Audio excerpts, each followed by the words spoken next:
there seems to be some claiming. We saw several of these key constituents, pipe up and say, we were promised this. So sometimes there's a time to lay claim to the promises. There's another time to sit patiently and wait for the blessing to come, and we'll see that also in this portion to this evening. But let's take a look at something. I've put together a little presentation here for you. I'm going to go ahead and send you guys over here. For if you will let me know if you see my slides. Okay, excellent. I see some nodding of heads. That's delightful. So what we're going to do is we're going to start right here.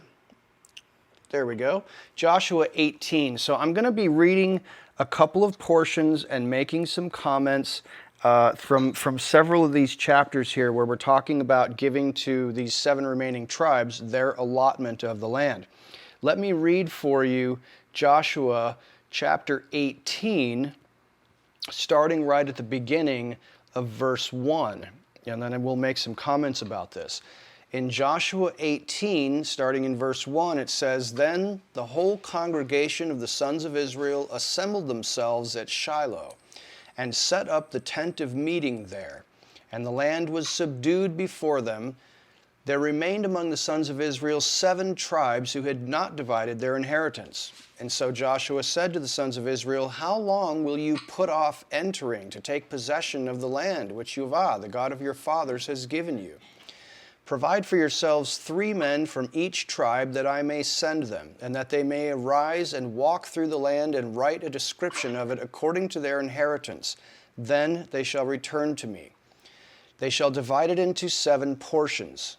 Judah shall stay in its territory on the south, and the house of Joseph shall stay in their territory on the north. You shall describe the land in 7 divisions, and bring the description here to me. I will cast lots for you here before Jehovah your God. For the Levites have no portion among you, because their priesthood of Jehovah is their inheritance. Gad and Reuben and half of the tribe of Manasseh also have received their inheritance eastward beyond the Jordan, which Moshe the servant of Jehovah, gave them. Then the men arose and went, and Joshua commanded those who went to describe the land, saying, Go and walk through the land and describe it, and return to me. Then I will cast lots before you here before Jehovah in Shiloh. So the men went and passed through the land and described it by cities in 7 divisions in a book. And they came to Joshua to the camp at Shiloh. And Joshua cast lots for them in Shiloh before Jehovah, and there Joshua divided the land to the sons of Israel according to their divisions. Now this next little slide here just has a couple of points that I would make. Number one, I know that you're probably familiar with this, but just consider the breakdown of these peoples. You have, number one, the tribal subdivisions, which we have 13 tribes apparently. Then we have a bunch of clans within those tribes, and then a bunch of families within those clans. Now remember that the Torah prohibits boundary movements, but in reality, these boundaries seem to have been rather fluid over the long course of these people inheriting and occupying this land. Certain tribes will expand and contract in number. Territories will also expand and contract and be absorbed by other tribes. And some tribes will never fully occupy and possess the allotment of land that was given to them. So I'm going to stop right there and just come back to you to have a little discussion about what's going on here. Number one, why do you think that it talks to us about Shiloh? Why was Shiloh chosen, and who chose it? Do you have any ideas regarding that? Tracy? Well, I know it's called a place of rest. That's the meaning of Shiloh. It is also back in Genesis when Jacob was blessing the tribes. To Judah, he said something about you're the lawgiver until Shiloh comes. Mm-hmm. And so there's this connection to place or description. But I did have a question. I'm sure you're going to talk about it, just about like, this is this idea of them entering into his rest, but then later in, I think it's Hebrews, we're told that Joshua didn't give them rest, because if he'd given them rest, he wouldn't have spoken of another day. So. Yeah, that's a great question, and we'll kind of come back to that when we get to chapter 21, because it actually does say at the very end of chapter 21 that God gave them rest from all their enemies and gave them their possession of everything that he had promised them. So what exactly is the author of the book of Hebrews talking about? That's a great question, and I would suggest through my own studies, and you probably would agree, that obviously we're talking in a more spiritual sense, that Joshua did give them rest from their physical enemies and rest from the enemies that are all about them, but spiritual rest in the sense of entering into the kingdom. I think that's just a promise of still as what is to come. That makes the most sense to me. But it's interesting that it expressly is stated that he did give them rest. So it's an interesting conundrum, but I think obviously you got to spiritualize it and look at it from that perspective.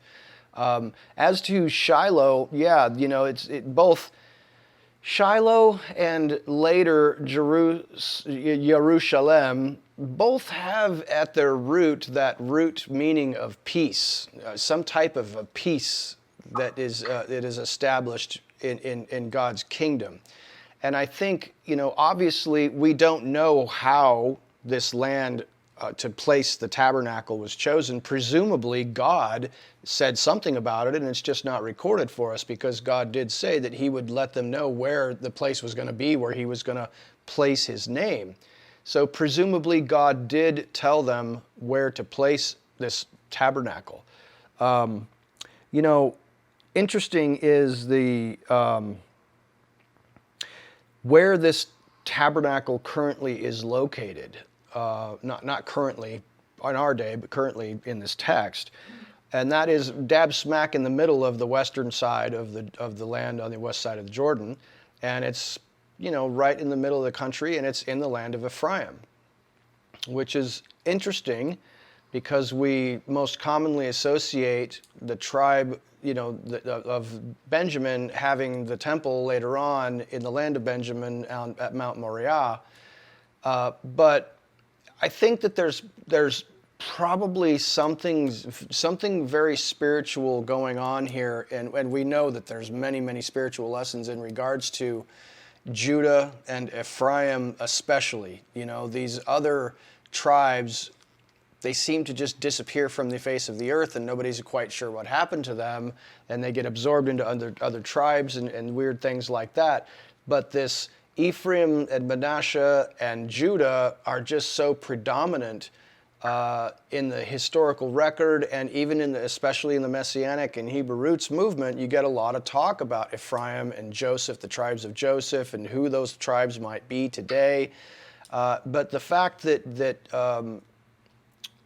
at this time Israel has the tabernacle set up in Shiloh in the land of Ephraim seems suggestive to me. Of what? I cannot be certain. But I think that there's a spiritual lesson there, that when Yehoshua, the son of Nun, brings them into the promised land, the tabernacle is among the sons of Joseph.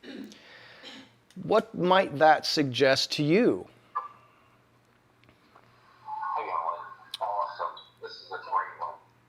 Ephraim and Manasseh, it's pretty well known that they represent the believing community of Gentiles who love the God of Israel. And so here we see them being prominent in history. This is speaking to what's going to happen in the nations over time as they take possession. And it's also talking about a human being taking possession of the life God's given them. That's an interesting, yeah. Two layers. Yeah, thank you. It's a beautiful thing. I don't know where somebody said this years ago, and I thought it was awesome. I'm sorry I can't quote the source, but it's just awesome what God's doing in history, even though it's going to get rough. Yeah. It's going to be awesome. And so we're going to take possession. That's a good insight, Jimbo. I appreciate you sharing that, and I think I absolutely agree that in these days, when Messiah returns and enters the land, the place of true worship, I hope, would be in and among the tribes of Ephraim, who have Messiah Yeshua as their Redeemer. And that there is a special connection. I don't say exclusive connection. I don't want to be presumptive to say that, but I think that they do have that special place. And you know that Jacob considered Joseph to be his firstborn son because he was of the favored woman. Tracy, did you want to comment a little bit about this? Yeah, I was trying to think of how to say this without going too off, trying to explain myself too much. But when I look at the churches in Revelation, the 7 churches, I'm of the opinion that there are 2 churches that Yahovah seems to be pleased with. And although I've heard that some think that he's not pleased with the church of Smyrna, I don't read it that way. I just think he's just encouraged them not to be afraid. But so I think Smyrna and Philadelphia are these 2 churches that he seems to be pleased with.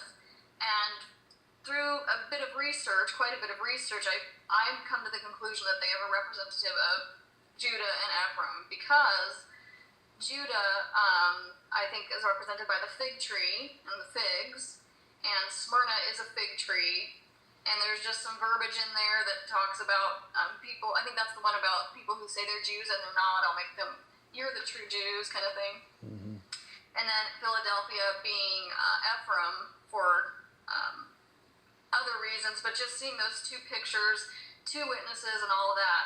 So that's what I was thinking, that when you said that about Shiloh being an Ephraim, that might be a connection to Philadelphia, because that's the church of brotherly love, and that's maybe, that one seems to be like, he's really pleased with that church, and there could be something to that, I don't know. Yeah, excellent. And I think, to whatever extent,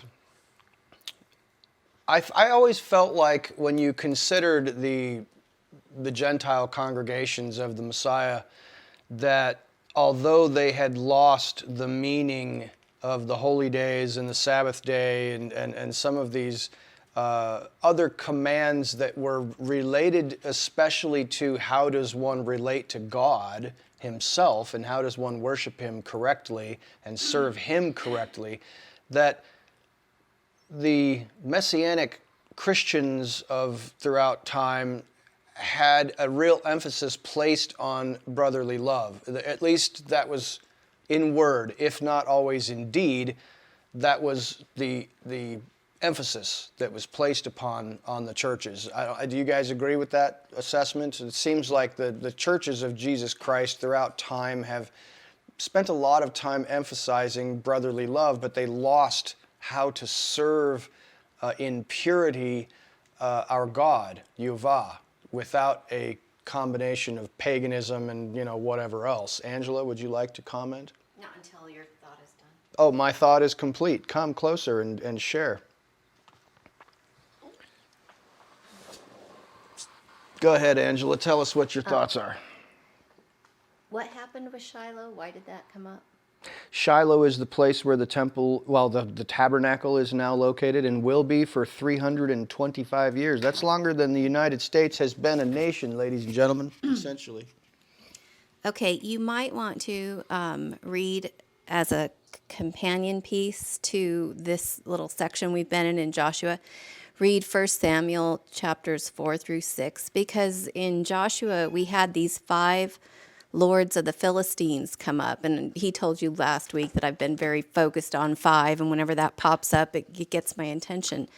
So we had these 5 lords of the Philistines. They're going to come up again in 1 Samuel 4 through 6, and it's going to be when the Philistines take the ark from Shiloh.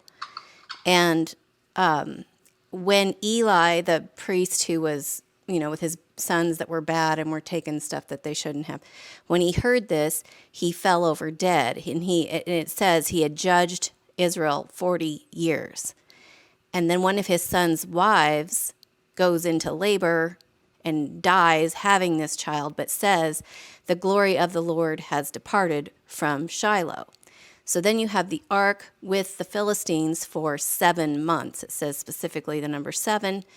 And then you have the number 5 come up again because these lords, in order to get rid of the plague that's upon them, they make the 5 images, 5 golden tumors and the 5 golden mice, and return the ark. And when the ark comes back to Beth Shemesh, which I think means the house of the sun, it says specifically that it's during the wheat harvest when it comes back. So that should kind of perk your with the the holy days, that this could be a Shavuot type of thing. And then it also mentions when that ark comes back about it being set on a large stone. And I think that coming up here in Joshua, there's going to be a stone in a field that comes up, which is tied to this now, and also to Joseph's tomb, which I'm not sure you were going to speak of or have a picture of. But the stone, this is a weird thing. Anyway, just kind of tuck those back in your brain and maybe read through that story about the 5 golden tumors and the 5 mice. Fascinating insights, Angelina, as always. Thank you for bringing that to our attention. We'll take a look at that. As I mentioned, the Ark of the Covenant and the Tabernacle of Meeting will be located in Shiloh for 300 years or more.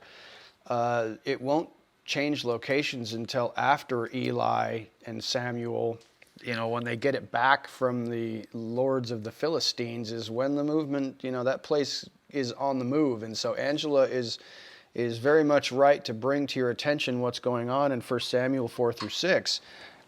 Because things are on the move there. We have kings getting ready to be established. First with Saul and then with David. And the whole temple complex comes about. But it is historically, researched and discussed about how this tabernacle stood in this location for 300 or so years and basically became just totally dilapidated. That it was only partially roofed. I mean, how long do you think that these takash skins can last? I mean, these are animal skins. And according to the historical record and some of the commentary in the rabbinical record, this place fell into absolute disrepair, and hardly no one was taking care of it. And that increases more so as the power of the judges increases, and then the power of the kings increases. The power of the Levites right now, in the section that we're reading, is high. The power of the Levites goes down and down and down and down and down until the Levites, when you start reading about some of the issues with the Levites in the book of Judges, it's horrific what's going on with if you look in chapter 19 of the book of Judges, you see that section where that Levite is traveling with his concubine who is attacked in that town in Benjamin, and they almost slaughter and wipe out the entire Benjamite tribe. So something weird is going on there, but the text does suggest that this tabernacle falls into disrepair and that political power is switching from the priesthood to the judges to the kings, and that this place becomes rather dilapidated and nobody's taking care of it, and it just kind of falls into disrepair. And it shouldn't surprise us, since we know that the Israelites will fairly rapidly devolve into idolatry.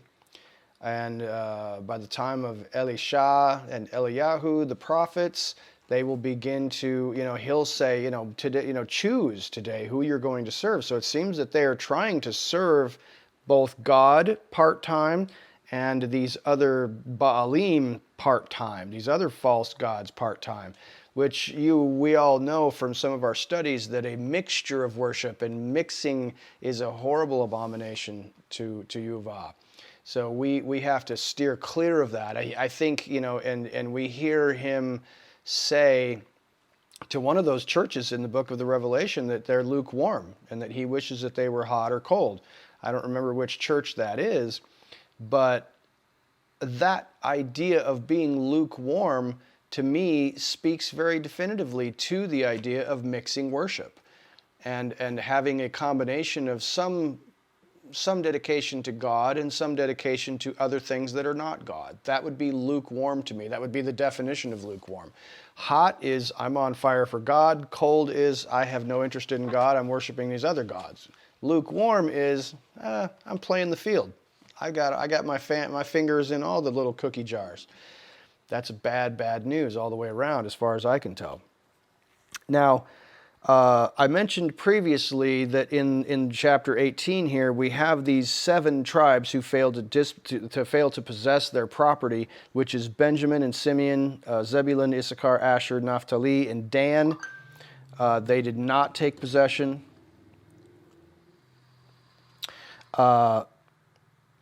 Remember also that these places were probably conquered, at least to some degree, because when you look at and this is some bit of confusion for a lot of biblical scholars looking at what was conquered and what was not, and how many people are left, and why are they afraid of the Philistines over there if we supposedly have rest from all of our enemies, and who is Dan going to fight in Lashem, up north, what is going on here? Did we defeat these peoples or not?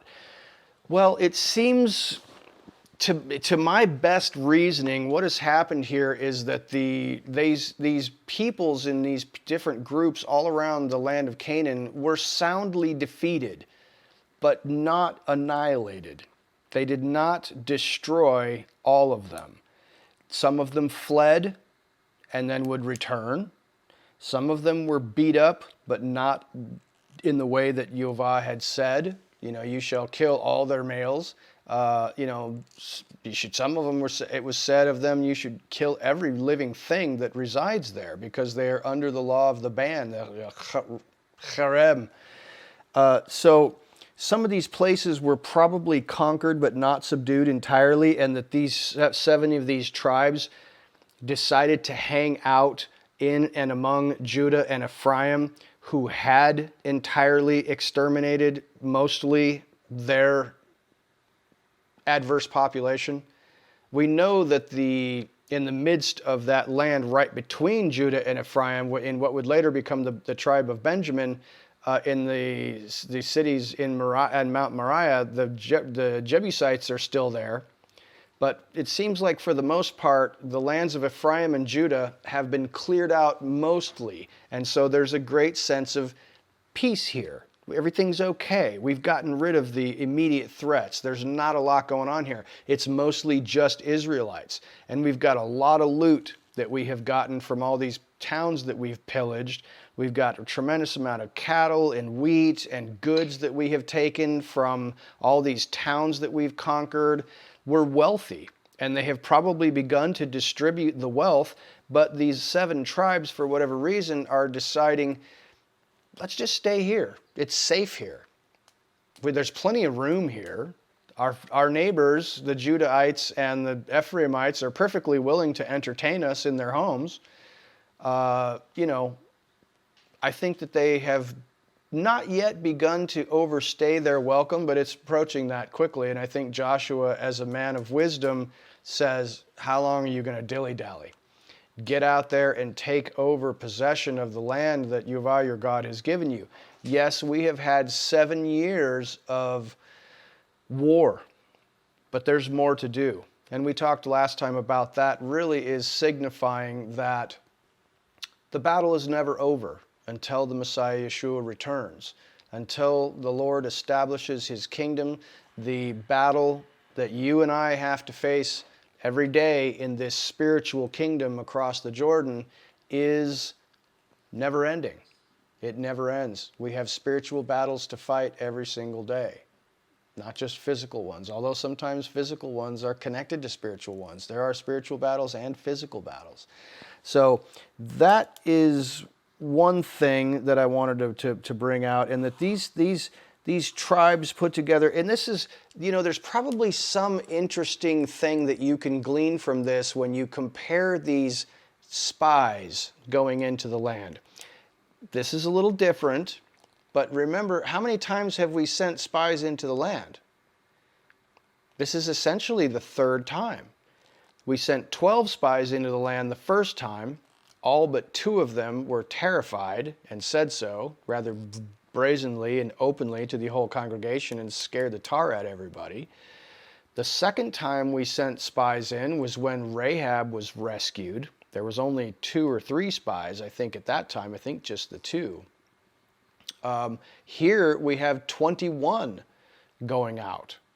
3 from each tribe. And Josephus tells us that this process took 7 months, and that they didn't just take, the 3 guys from Dan and send them off to do a survey, and the 3 guys from Simeon and send them off to do a survey. It was a mix of 3 guys in a group from different tribes, and they went out. And so that we could have a comparison of what was described.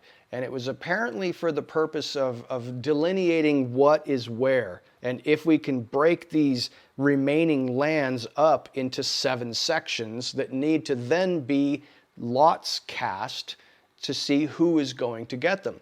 It's also interesting and instructive, and I'll share this with you in a moment, to see which tribe gets the first lot and which tribe gets the last lot. Do you know who gets the first lot? Benjamin gets the first lot. Who gets the last lot? It's Dan. The tribe of Dan gets the last lot. That is probably instructive. That's probably instructive for us. Instructive of what? I can't be entirely certain, but if you know anything about biblical history, that the tribe of Dan, what do you know that's interesting about the tribe of Dan?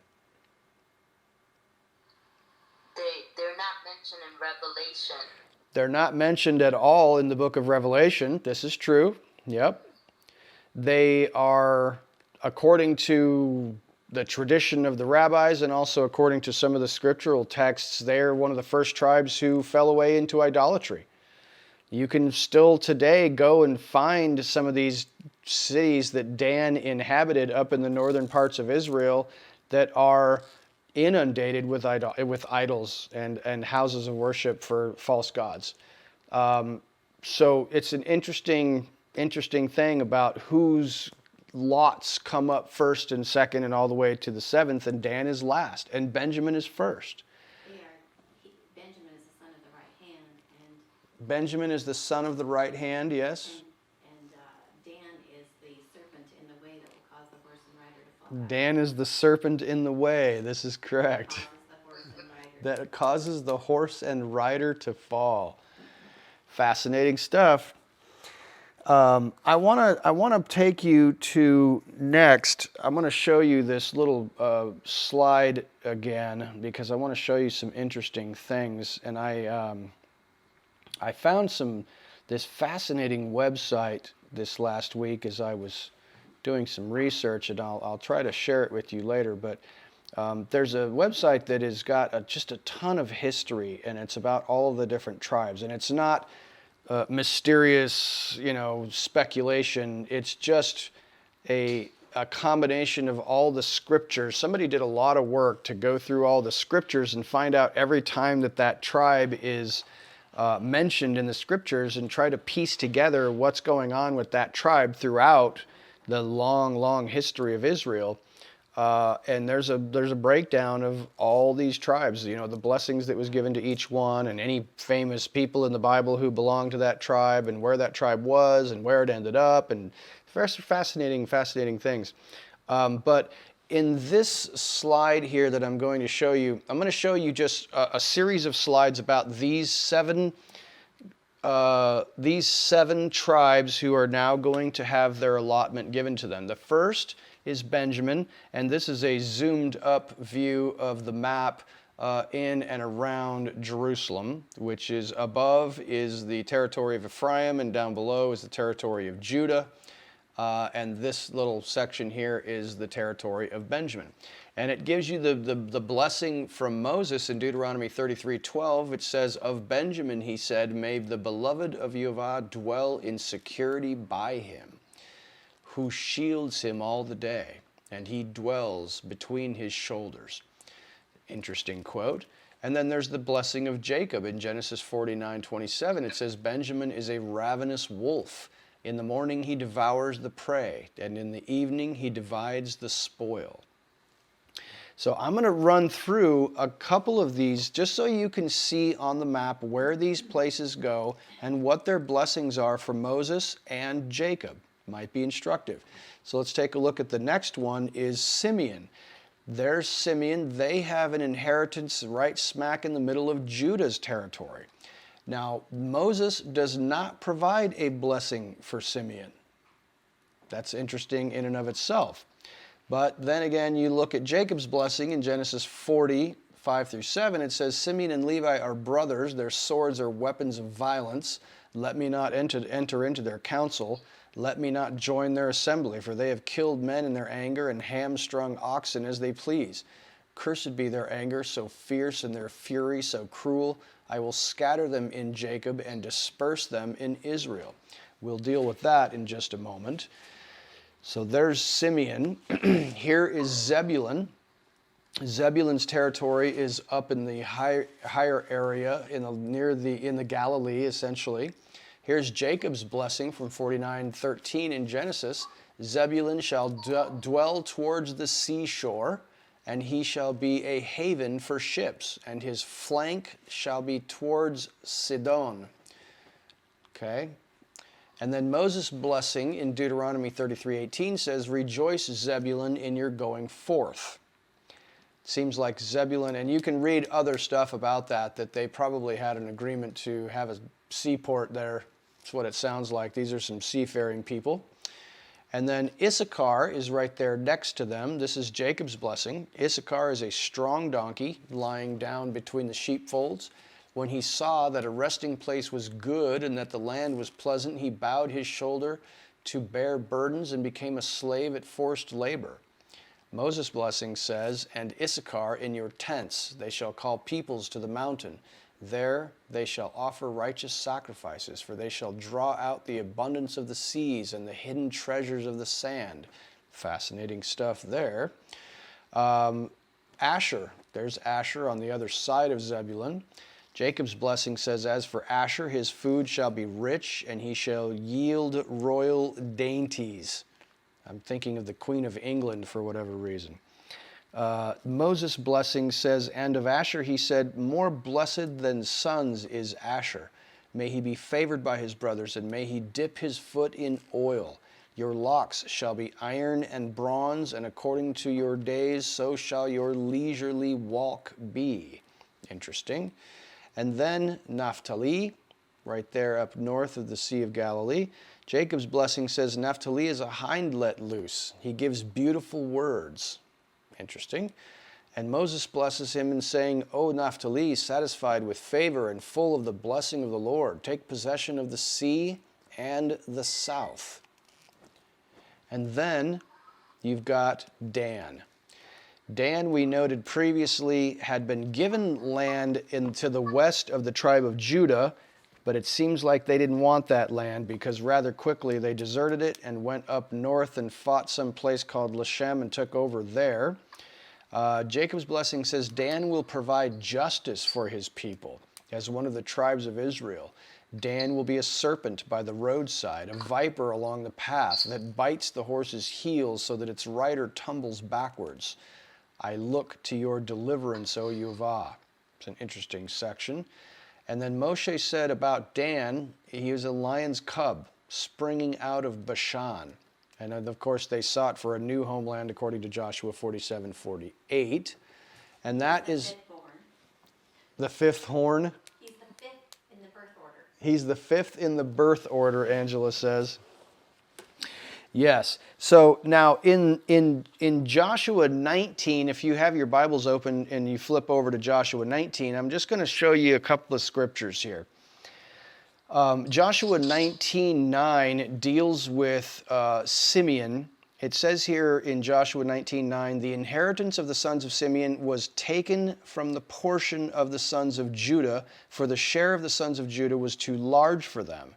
So the sons of Simeon received an inheritance in the midst of Judah's inheritance. Now, I just have, and I'm going to bring up the next little thing here. This is from Joshua 19 and skip all the way down to verse 47. This is in regards to the territory of the sons of Dan. It says in 1947, the territory of the sons of Dan proceeded beyond them. That's an interesting phrase in Hebrew that you might want to look into. For the sons of Dan went up and fought with Leshem and captured it. Then they struck it with the edge of the sword and possessed it and settled in it. And they called Leshem Dan after the name of Dan, their father. What does Leshem mean? That's an excellent question. Does anyone want to tell me what Leshem means?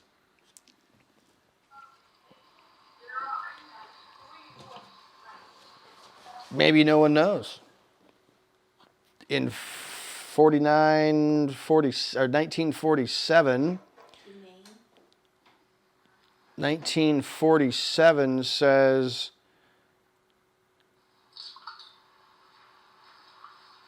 was that right? Was I in 1947? Yes, that is Leshem. And that word Leshem is Hebrew for precious stone. That's always a fascinating thing. Look, I see Daryl. I'm delighted to see you, Daryl. So there are the 7 tribes who dilly-dallied, it seems, and are now beginning to take in possession of their territory. Now, I want to just bring your attention to a couple of anomalies. In chapter 19, verse 9, when we were talking about Simeon, notice that no boundary markers are given for Simeon. With all of the other tribes, it says, oh, the boundary goes from here to here, and then you take this right turn and head over this way, and then it goes up to here. Simeon doesn't have that. Simeon only has towns listed. There's no territorial boundaries, only towns, only the names of towns listed. Now, we mentioned this briefly, that Simeon and Levi got this backhanded blessing by their father Jacob, and they seem to have been cursed for certain, that something went terribly wrong with these 2 boys. But we also noticed that Levi seems to have had some type of a redemption act take place. They maybe, the rabbis suggest that Levi did a serious amount of soul searching and repentance while they were in Egypt, and became very faithful servants of Yehovah, so that when they went out of Egypt, they were very faithful to God and very faithful to the leadership of Moses and Aaron. And that does seem to be the case. You look at the incident of the golden calf, they are willing to slaughter their own brothers and sisters in an act of cleansing, purifying, so to speak. It almost reminds me of Yeshua making a cord out of whips and beating up, money changers in the temple compound. They were zealous for the Lord, and we get the story of Pinchas, who is willing to, pierce an Israelite in this Moabite woman. So note also that in the sense of Simeon's inheritance, it is surrounded by Judah, and we talked about that last time, and how it might have been the idea of God to surround Simeon with these more faithful tribe of Judah who would maybe contain them and help to contain their wickedness or their evil or their propensity to violence. I'm not really sure what. But also no boundary markers, just cities listed. Interesting, and not too many of them. scattered in Israel, just like Levi, but in a very different way. And we'll come to that in a moment. And then note also in 1947 that it talks about Dan apparently not being happy with their lot. It says that it reached beyond them. That phrasing in Hebrew seems to suggest that they didn't have the heart, didn't have the courage, didn't have the desire to do more battle, that they were looking for easier pastures. It reminds me very much of Lot when he came back from Egypt with Uncle Abraham and said, you know, that place over there near the valley of Sodom and Gomorrah looked very nice to the eye, looked very pleasant, very beautiful, very peaceful. Wasn't willing to reside in the Holy Land. In fact, there's some suggestion, if you look at that little section of that map, that tribal territory that Dan went and decided to occupy way up north there was outside the bounds, kind of. And anybody who has visited that area seems to suggest this is a beautiful, beautiful place. Easy living. Tracy?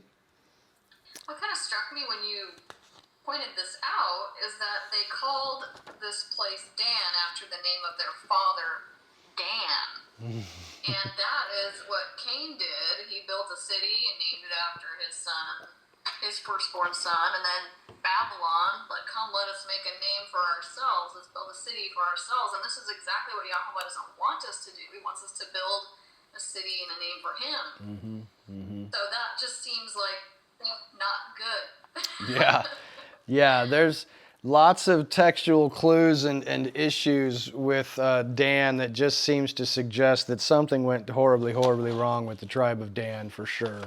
It reminds you of Judah, Ishkariot, Yehuda Ishkariot, Judah Iscariot, that guy who was with them but was not really among them. He was of a different spirit, and it became known later. And you know, if you figure out, you know, kind of like they brought on another guy to replace him, then he becomes like the 13th tribe. You got 13 tribes here. It's an interesting parallel. I think it was interesting, but you know, who knows, Tracy? Well, Messiah even says, did I not choose the 12 of you, yet one of you is a devil? What would say this is any different? I don't know if it's true or not, but it's odd that Dan's given that serpent blessing when Messiah calls the serpents sons of their father, the devil. So there could be some kind of indication that he is the one among them, like you said. Yeah, absolutely. Yes, but in both cases, that Dan and Judas, what they accomplished was victory. Because Dan made the rider fall off the horse, which is victory over enemies, and Judas Iscariot, the result of his actions was the crucifixion, which resulted in victory. So maybe it's that 12th oddball element that he needed. It's almost like a false flag plant to defeat the devil. I don't know if you guys heard that. Did you hear that? Not really. Interesting what Angela said is that in both cases, Dan and Judas Iscariot, it seems like perhaps this was a false flag incident by Yehovah to distract the adversary and lure him into a trap. And then that victory. It turned into victory. In what's the rider falling off the horse in the case of Dan, I don't know what that means in historically. The horse and rider victory over the enemy. Victory over the I know, but what I'm saying is I don't know how Dan contributed. I don't either, but... Well, who's the only judge that we're aware of from the tribe of Dan? Samson. It's Samson. Look. He provided he was a piece of work. She was about to say something else. I will say a piece of work. Samson was a piece of work. But he defeated the Philistines. Took himself down in the process. That is an excellent point. Just like Dan has appeared to do, just like Judas Iscariot did. Just like, yes, Judas Iscariot his actions did result in the death of Yeshua, which was the plan all along, which resulted in the resurrection of the Messiah and the completion of the plan. So is there a case to be made, as Angela says, that Dan and Judas Iscariot are like false flag traps, to lure the enemy into doing what he's going to do that actually furthers the plan of God? Absolutely. Yes, I think that's a fine idea. It certainly could be. It's an interesting concept. Thank you for bringing that to our attention. I want to note also, if you look at Joshua 19, verse 49, this is right at the near the end of chapter 19. In verse 49, it says, "When they had made an end of dividing the land for an inheritance by their coasts, the children of Israel gave an inheritance to Joshua the son of Nun among them." And then it talks about, where this was. But did you notice something about this? What do you notice about this? I mentioned it previously, and that is that all of these people, like the daughters of Yehoshaphat, the 5 daughters of Zelophehad, and the, who else? Caleb popped up and said, hey, I was promised this. Now we had the sons of Joseph stand up and try to fight for their right, but they got pushed back because they said, no, you got enough territory.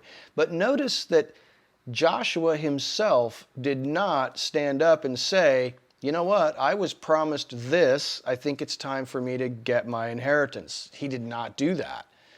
He sat back and kept his mouth shut, and seemingly the tribes themselves, the leadership themselves actually said, hey, we need to give Joshua his portion.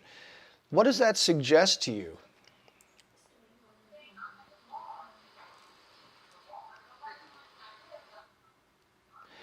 That's the 12 bestowing honor on the one. The 12 bestowing honor on the one, casting their crowns before Joshua. I think that's a great idea. It seems to me, this reminds me of a man of humility that is not going to stand up and look out for his own interests and say, you know what, guys, I was promised this. He decides to keep his mouth shut and humble himself before God. It reminds me of if you want to look at Philippians chapter 2, verses 3 and 4, where it talks about, do not merely look out for your own interests, but also for the interests of others. Setting aside your own desires and looking out for the desires of others.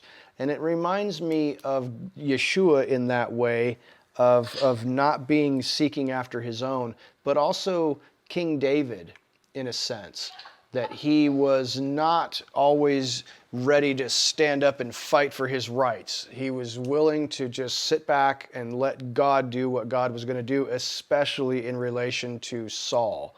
And when he could have taken over from Saul, but chose not to because it was the Lord's anointed.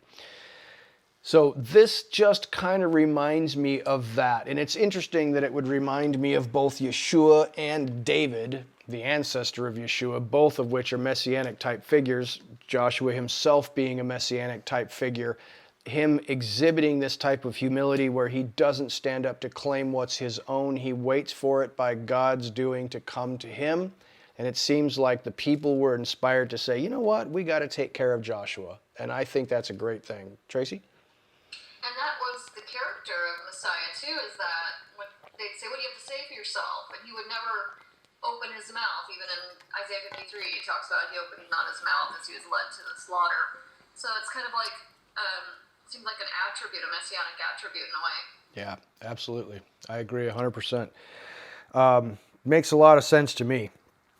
I want to move us forward just a little bit into chapter 20, and I just want to pick out a couple of points from chapter 20, and that would be to just make a note to yourself in chapter 20, verse 4, and chapter 20, verse 9. This has to do with the cities of refuge. Now, we had dealt, pretty extensively with the cities of refuge when we were in the Torah in the book of Numbers. We talked about the cities of refuge. But I would just make a couple of overall observations. Number one, and this was something that we wrestled with briefly when we were in the book of Numbers, and that is that, what do these cities of refuge actually represent spiritually, or perhaps at a kingdom level sometime in the future? It's always been a fascinating question to me, and I think that one of the key elements that kind of clues you in to something weird going on here is that this phrase, "for the manslayer," is repeated like 6 times in this chapter. Something about the manslayer being able to flee to the city of refuge for protection. And number 2, it talks about he will be safe there until the death of the high priest, and then he'll be able to go home.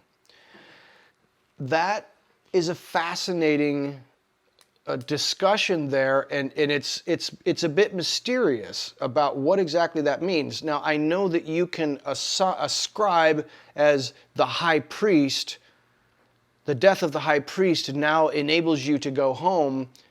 Well, that's Messiah, Yeshua, is our high priest. And as the Messiah, Yeshua, is our high priest, and he enables us to go home to God, so to speak, in what sense is this interpretation true in regards to the cities of refuge? I mean, do you have any other ideas? Do you have anything that comes to your mind about the cities of refuge that leads you to believe that there's something interesting and spiritual going on here? God protecting his people who are faithful during times of tribulation. That's a good insight. Yep. Tracy? Yeah, I was going to say something similar to that because I'm thinking this brought Revelation 12 to my mind when it says the woman fled into the wilderness where she had a place prepared of God that they should feed her there 1,203 score days. Mm-hmm. So that made me think about, well, he brings his people to the wilderness. This is our spiritual wilderness now where he is providing for us and nurturing us during this time, and maybe this is kind of like our city of refuge until we are able to go and live with him in that sort of sense, because he brought Israel out of Egypt in the same way, out of their sin. I don't know, just a thought. Yeah, there's some mysterious things going on here, and I do sense some play on the Messiah Yeshua. Now, somebody else brought something to my attention this week that I thought was interesting, a little weird, and I'm not sure exactly how it works out, but there was a suggestion, because some people interpret this section in Ephesians 4, I want to say, and also Peter brings this up, talking about the Messiah preaching to the spirits who were in prison and having descended into the earth.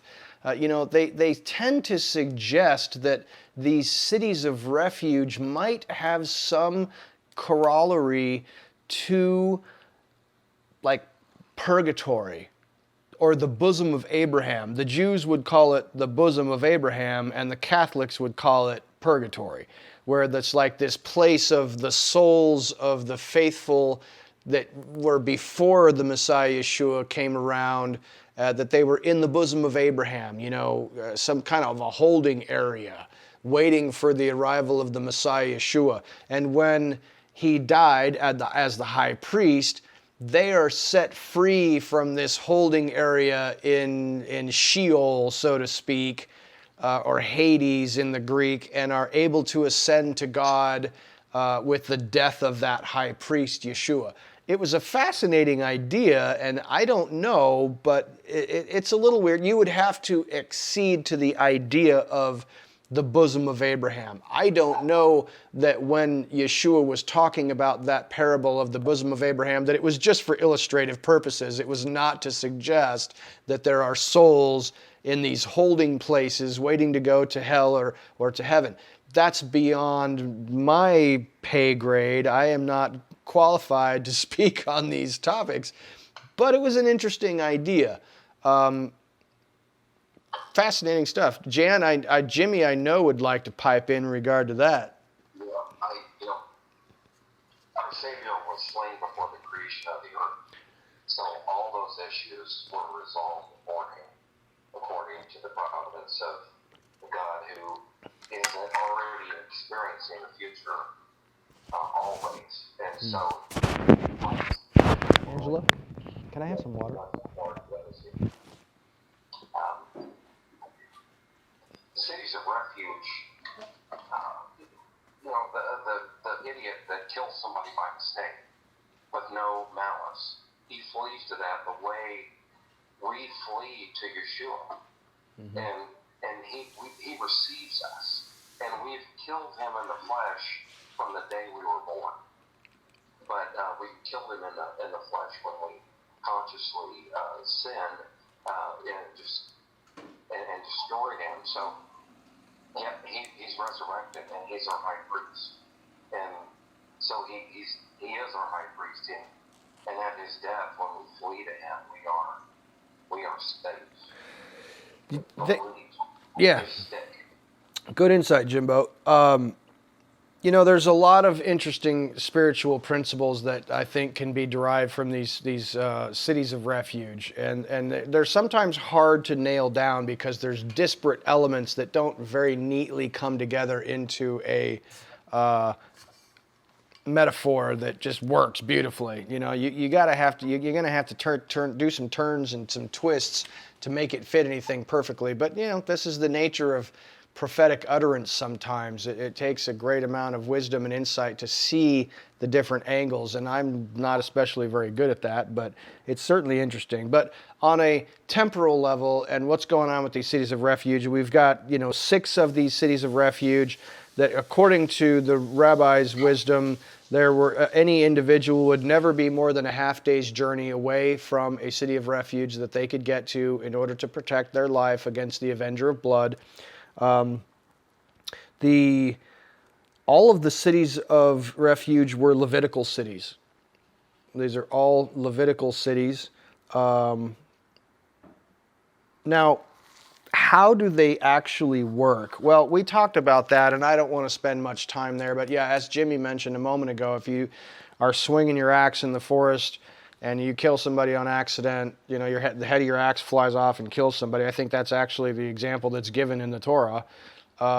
It's basically negligent homicide. So whenever there's a case of negligent homicide, you flee to the city of refuge because the avenger of blood, the family member who is, what is that word that I'm looking for? Who is it?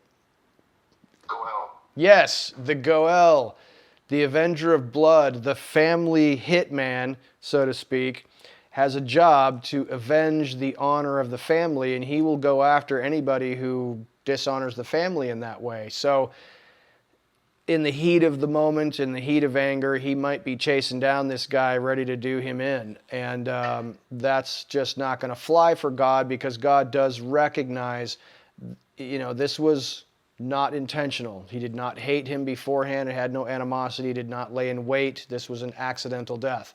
So he will have to go and flee to that city and appeal to the Levitical court, the judges who ruled at the city gate, and say, here's what happened. Now, presumably, he will be given refuge there. Presumably, at least until, I assume that the Levites there and the city elders would fetch the family member or witnesses of anybody who witnessed what was going down, because they're going to try to find out the truth. They're not just going to say, oh, okay, you can stay here, you're good to go. They have to investigate and see, what is the other side of the story? Are there any witnesses? Is there any evidence? And if the evidence falls in their favor, that they did not hate this guy aforetime, and that they did not do it on purpose, then they will be granted refuge in that city, and they cannot leave it. They cannot go more than 1,000 yards outside of that city, or they forfeit their life to the avenger of blood should he be able to capture them. Now, presumably, it is possible I don't know why, and I don't know whether this is precluded, but if you know more than me, I'd be delighted to hear from you in this regard. Supposing that the avenger of blood was placated by the story of what happened. Perhaps this avenger of blood is a righteous man and says, it is the will of God. My neighbor, my relative died quite by accident.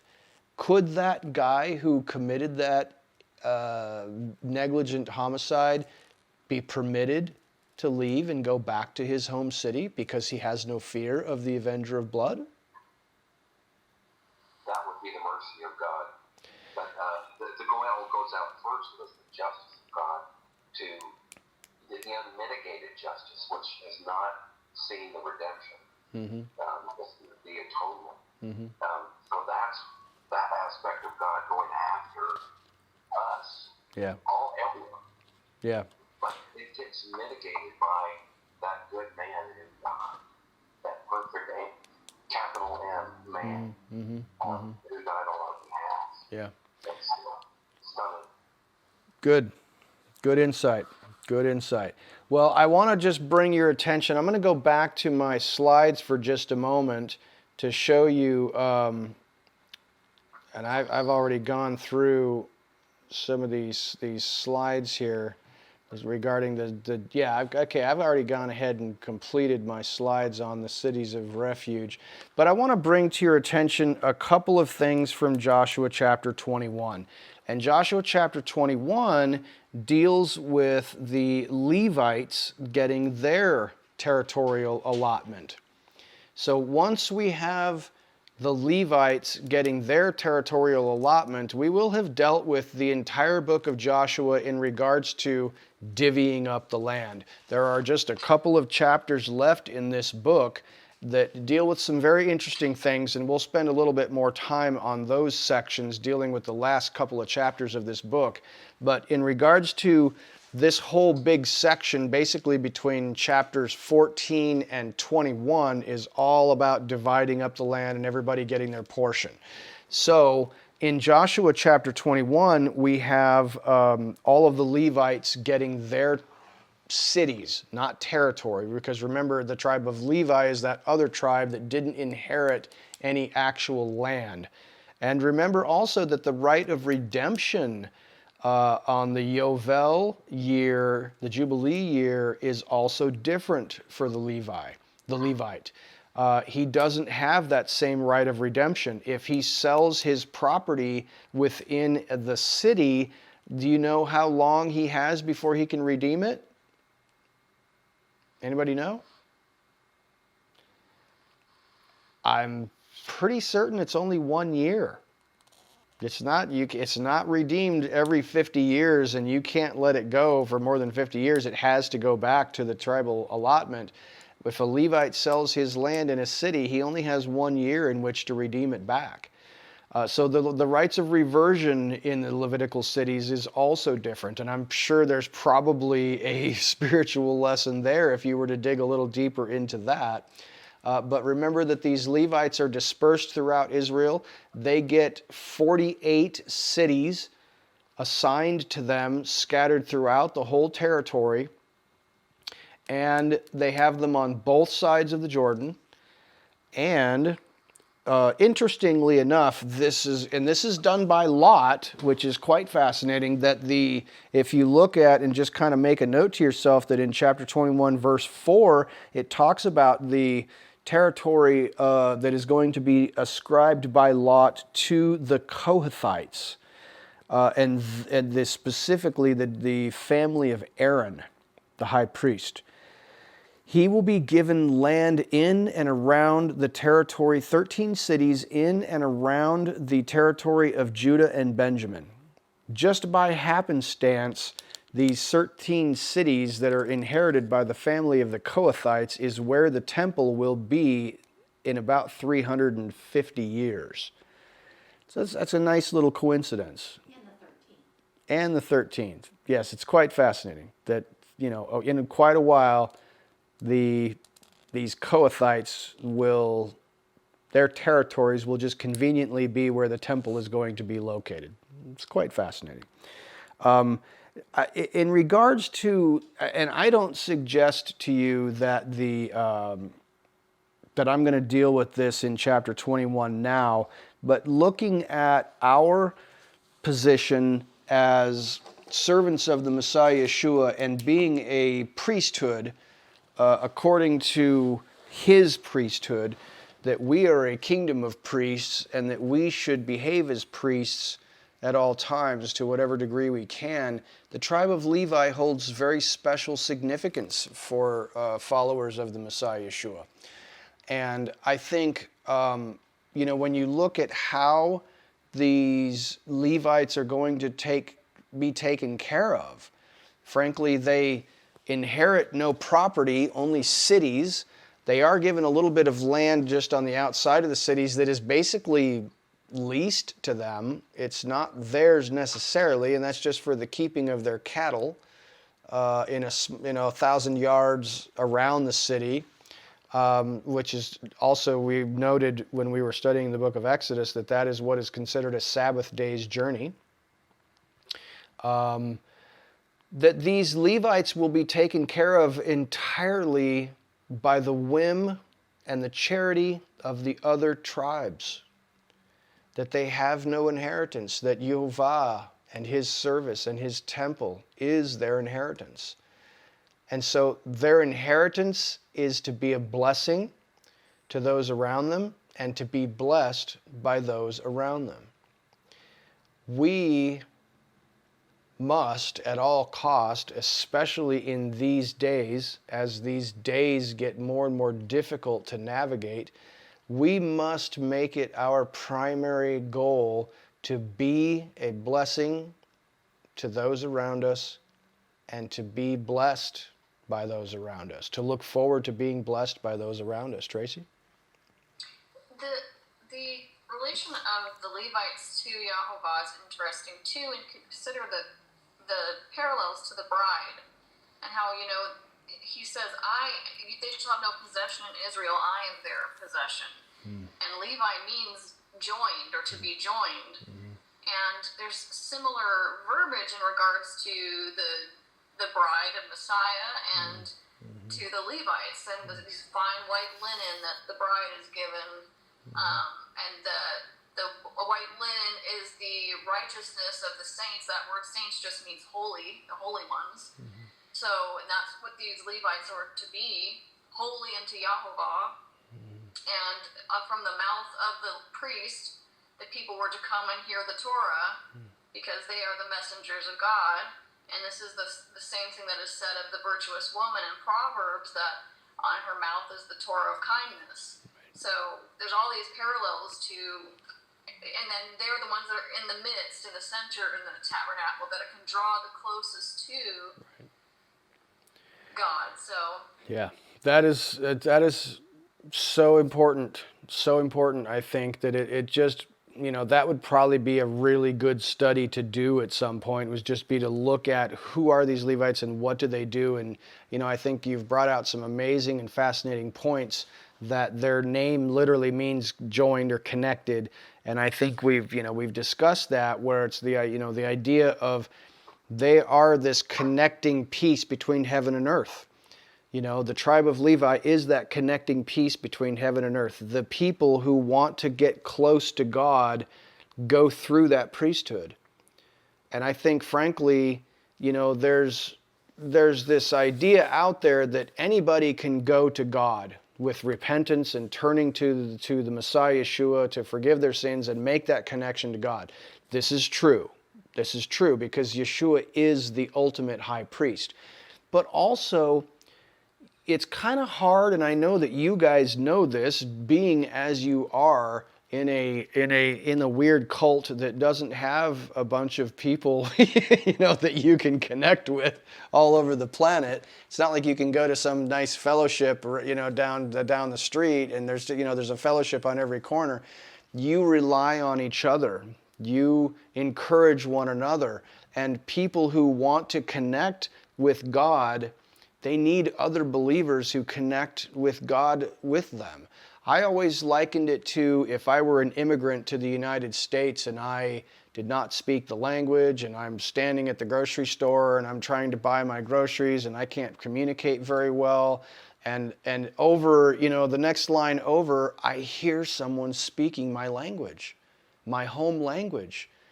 You know that I'm going to be attacking that person when we get outside this store. Who are you? Where did you come from? You're my people. I haven't been home in so long.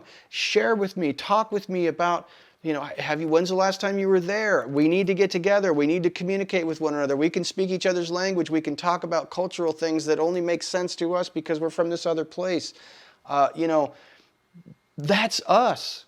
We have to communicate that way. We have to have that connection because we don't have that connection with the world. And other people who want to connect with our God should find that connection in us. They should be able to look at us the way we walk, the way we talk, and I don't mean walk, I mean walk. The way we walk and the way we talk and the way we behave amongst ourselves and amongst other people, they should say, who are you and what are you doing, and I think I need to know you. That's that connecting piece. And also, look at what those Levites do. They serve that tabernacle. They facilitate the worship of this God. They are the connecting piece between heaven and earth. They teach the Torah. They judge with righteous judgment. They hear the cases that are, too hard to solve on your own. These people I'm pointing at on the screen are people who know the Word of God. That people can come to you and say, you know the Word of God. What does this mean? And I had that happen actually this last week. This young man who's like a homeless person that I communicate with said, he called me up and said, I wanted to talk to you about hell. I'm afraid that I don't know what's going to happen to me when I die. I'm afraid that I'm going to go to hell. I said, buddy, I'd be more concerned about what happens to you while you're alive. You're already in hell, aren't you? He had this idea in his mind because he had been taught in a Christian home that all he had to do was believe on the name of Jesus and everything was going to go all right.